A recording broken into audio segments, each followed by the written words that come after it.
This, it definitely was not a hopeful sign. The Iranians today put on a show of force, thumbing their nose at the world by test firing a series of missiles. And the timing here was no coincidence. On Friday, the White House embarrassed the Iranians by calling them out on their secret nuclear site.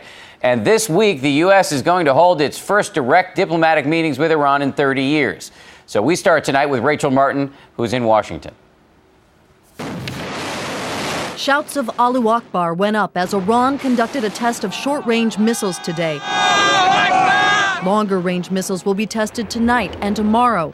It's a defiant show of force by an Iranian regime castigated by the West for building a secret nuclear facility in the mountains near the city of Qom. This is part of a pattern of deception and lies on the part of the Iranians from the very beginning with respect to their nuclear program. Western allies say they've known about this secret facility for close to a year, but Secretary Gates wouldn't say if there are others. Well, I'm not going to get into that. I would just say that we're watching very closely. For the Iranians themselves, this must be incredibly unsettling for them to know that Western intelligence agencies have penetrated state secrets. Iran insists this is part of a peaceful energy program, but hasn't explained why the site was hidden and heavily guarded.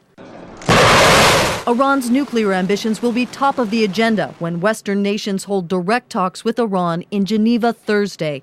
White House officials say they'll ask for, quote, immediate and unfettered access to the facility at Qom.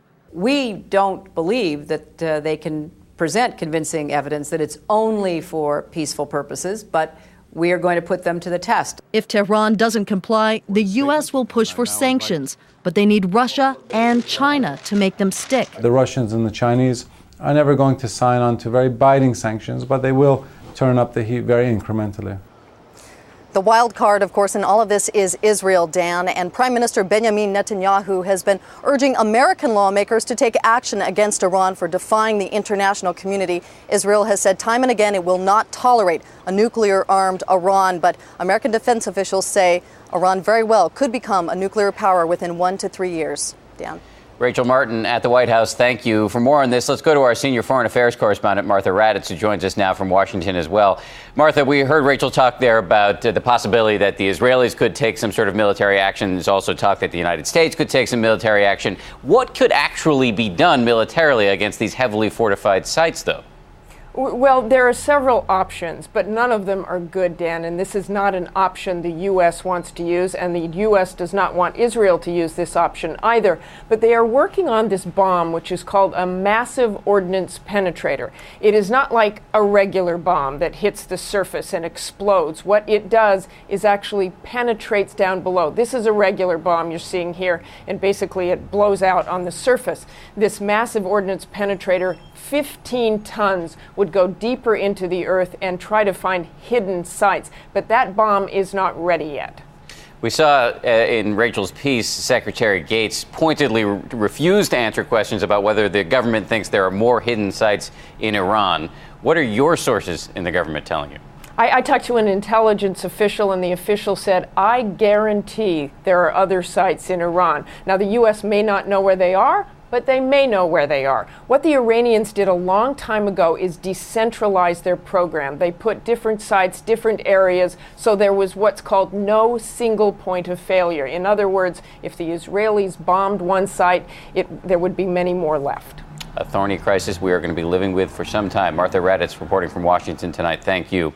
The other major foreign policy challenge facing the president right now is Afghanistan, with General Stanley McChrystal asking for more troops on the ground there. Here's our chief Washington correspondent, George Stephanopoulos, who spoke to the Defense Secretary Robert Gates today on This Week. Dan, President Obama is under tremendous pressure from Senator John McCain and others who argue that this delay in sending more troops is putting American troops on the ground now in Afghanistan at more risk. His National Security Advisor, Jim Jones, told the Washington Post that there is no deadline for a decision, but Secretary Gates told me that it could come in a matter of weeks. Yet the clock really does seem to be ticking again. To go back to General McChrystal's report, he says that if we don't turn the tide in the next 12 months, we risk failure. So every week that goes by puts the soldiers who are on the ground at risk, doesn't it? But having the wrong strategy would put even more soldiers at risk. So I think it's important to get the strategy right and then we can make the resources decisions. As I say, I don't expect this to be a protracted process.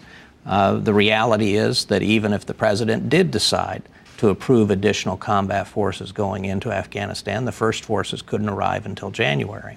Now, Secretary Gates would not tell me where he comes down on this question of more troops, but when I asked him what success looks like in Afghanistan, he gave what I thought was a revealing answer. He said it looks a great deal like what we see now in Iraq, which, of course, Dan, required a surge in forces. It did. George Stephanopoulos, thank you.